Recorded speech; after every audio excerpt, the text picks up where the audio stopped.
broken hearts, broken windows, broken white boys, broken hymens, and much, much more on this week's episode of Lovecraft Country. Hey everyone, I'm Brent the Middleman, your middle-aged middle manager in Middle America in a midlife crisis, here today with all the cool things I noticed in the third episode of the spooky HBO series, Lovecraft Country. As always, spoiler warning for the first 3 episodes of the show, and please like, subscribe, and comment if you are picking up what I'm putting down here in these old YouTubes.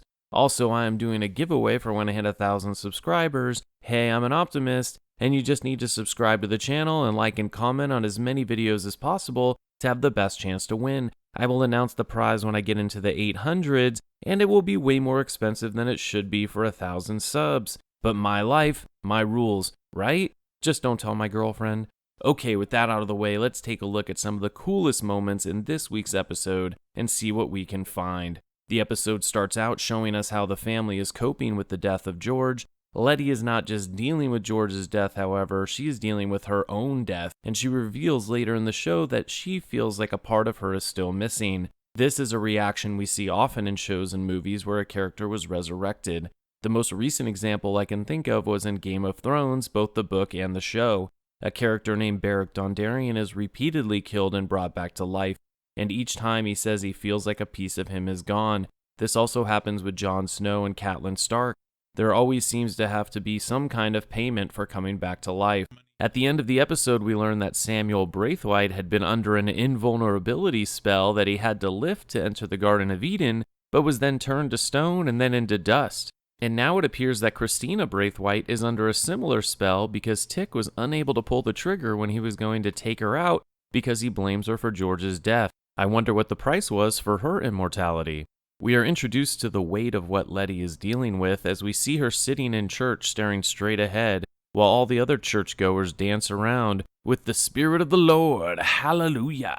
Adding to the feelings of loss is the voiceover performing the spoken word poem by Precious Ebony that was featured in Nike's #BeTrue campaign. We hear the words, "Which angels gave you their wings? Which skies have you flown? And when you reached the heavens, who was there to catch you when you fell?" Wow, beautiful and extremely relevant. Letty died. She flew with the angels, but then fell back to Earth and came alive again. We don't know what she saw, if anything, but it did a number on her, and this episode centers on Letty and her working through her trauma.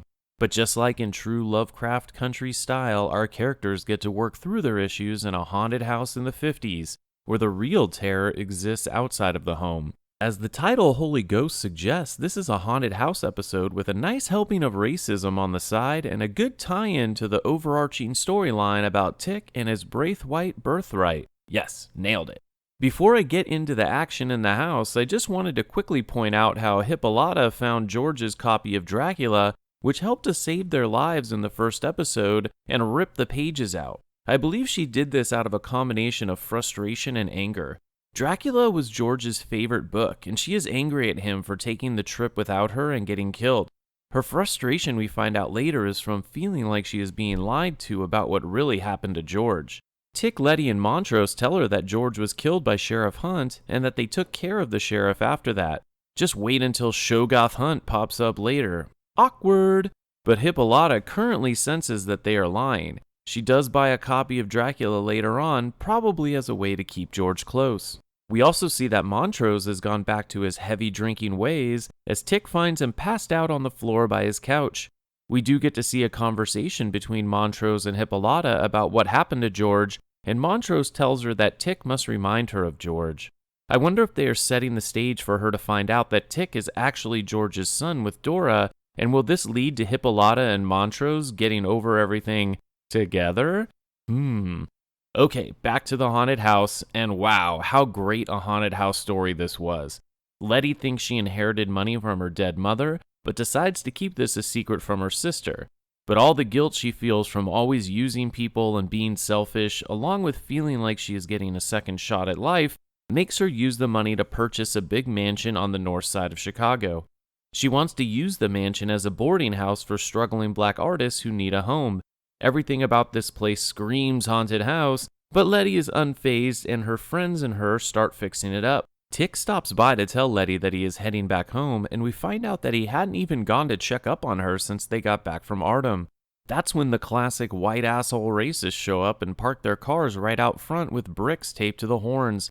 Tick decides that he better stay for a while to protect Letty. The horns are going day and night, and it even seems like the friendly neighborhood welcoming committee may have tampered with the furnace to make it boiling hot inside. Tick tells Letty that they use these tactics in the war. Letty asks for what, and Tick quickly changes the subject. Obviously, they use these tactics as torture, and we get another clue as to some of the awful stuff Tick did to protect his country. While in the basement checking on the furnace, Letty hears voices screaming for help from a secret room under the floor. That's when we get a real Evil Dead moment with hands and arms sticking out from the chained-down cellar door. Letty runs and brings Tick back to check it out. When they get back, it's empty. Letty tries to hold Tick's hand, but he pulls it away. Tick comments that it would be a great place for her dark room. They won't find out till later that the previous owner thought the same thing. While all the new tenants are moving in, we meet a novelist named James and his dog Baldwin, obviously a reference to James Baldwin, who we heard in a debate in the first episode, and an author of a lot of really moving essays and stories about being black in America. James Baldwin was also a gay black man who was the son of a preacher, allowing him to write extensively about coming to terms with his identity, which all of our characters are struggling with in the show right now. The house throws a big party to celebrate being done with the repairs, and we hear people talking about a new preacher named Michael who is going to be the head of the movement. Letty corrects them and says he goes by Martin now. Another character comments that she doesn't like him because he was with a white woman and the movement made him marry a black woman. Letty says just because he likes white women doesn't mean he can't stand up for black folks. They are definitely talking about Martin Luther King Jr., who was at the head of the civil rights movement and was assassinated. During the party, Tick sees Letty bumping and grinding with James. Letty can tell it's bothering Tick, and she keeps going, trying to get him to make up his mind about her after not wanting to hold her hand earlier. Well, it definitely worked, and Tick follows her into the bathroom, and goodbye sexual tension. But now there is room for a whole new kind of tension as Letty notices she is bleeding. She blames it on her period, but we find out a bit later that this was actually Letty's first time. The blood really upset Letty because it reminded her of being shot and killed, because that isn't something you just get over. Tick is surprised when she tells him that it was her first time, because based on the guy he talked to at the party, Letty has a bit of a reputation. I know I was shocked. Also, during the party, we see Diana and her friends playing the Ouija board up in the attic. They ask, "Who are we talking to?" And the ghost makes the magic eye spell out, "George is dead." Of course, this really upsets Diana and she runs out. Is this a clue that we are going to get Ghost George at some point helping them? Was this Ghost George? I really hope so. At the same time, Hippolyta is wandering around the house looking for Diana, and a door automatically opens at the end of the hall.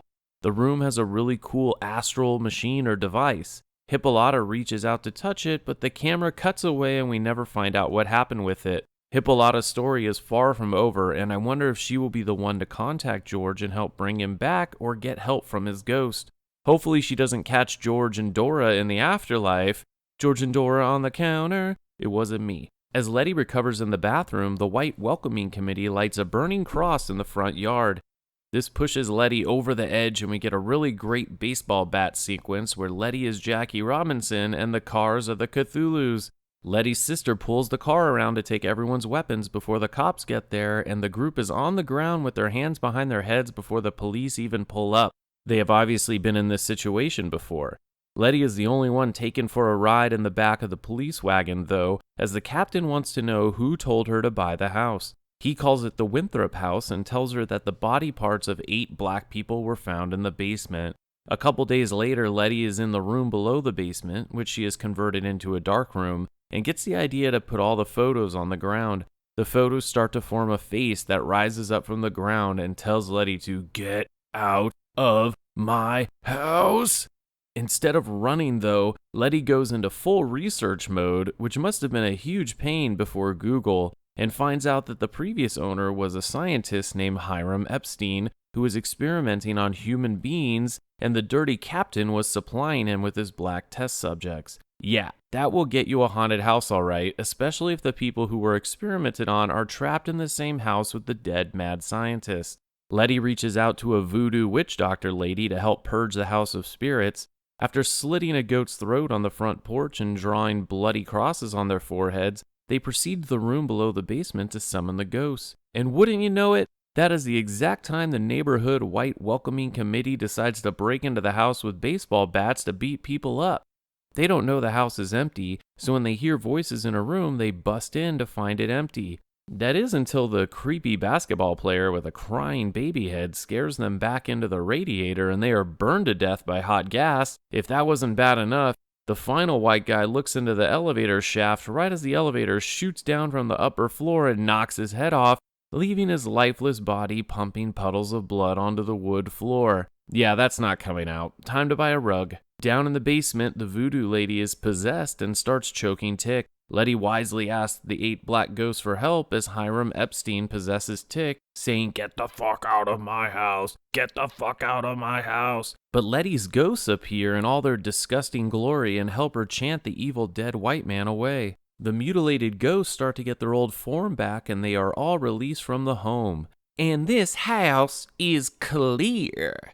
With the evil ghosts all gone, the boarders are able to move back into the house. Letty gets interviewed by a local paper for opening up her home. She gets asked about the disappearance of her 3 white neighbors. That's when we ride down the elevator to a dirt tunnel under the house where we see the welcoming committee's bodies along with the bones of hundreds of other people. I don't know if this is setting up a future story in the Haunted Mansion or if it just looked cool and creepy. I loved it either way. On the other side of town, Tick spots a blonde woman getting out of a fancy silver car in front of the local realty office. He enters and sees that the office is being packed up and that the woman was Christine Braithwaite. He puts together that it wasn't Letty's mom who left her the money, but it was actually Christine. Tick saw the name Winthrop carved on the painting of Adam in the Garden of Eden that was worshipped by the Juggalos, aka the Sons of Adam, of which Horatio Winthrop was a founding member. Christina tells Tick that Winthrop stole pages from the Book of Names thinking he'd be able to translate them in order to enter the garden just like Samuel tried to do. We also find out that Samuel and Christina have an invulnerability spell over them, but Samuel had to lift this spell to enter the garden, and we all saw him get crushed into pebbles. Tick means business though, and he pulls out the gun he found at his dad's place and goes to shoot Christina. But her invulnerability spell or some other spell does not allow him to pull the trigger, and it is really cool the way he is trying to fight the spell, even sweating and shaking, but cannot beat it. This could also be how she flipped the truck on the road because she cannot be harmed. It doesn't explain the force field in Tick's room and the one they drove into on the bridge, but she does drop hints in her bad guy speech that she has mastered more than one spell, unlike most men who can barely even master one in a lifetime. Christina reveals that all the spells the Juggalos know are from just one deciphered chapter in the Book of Names that was passed down by great-grandpa Titus. She says the book is now missing, however, and Titus locked his pages in a booby-trap vault that only he could access, but Horatio Winthrop's pages are still out there, and if they are found, they could be used to decipher the rest of the Book of Names and get access to all the spells. Was the Book of Names the book that Uncle George took before the house collapsed?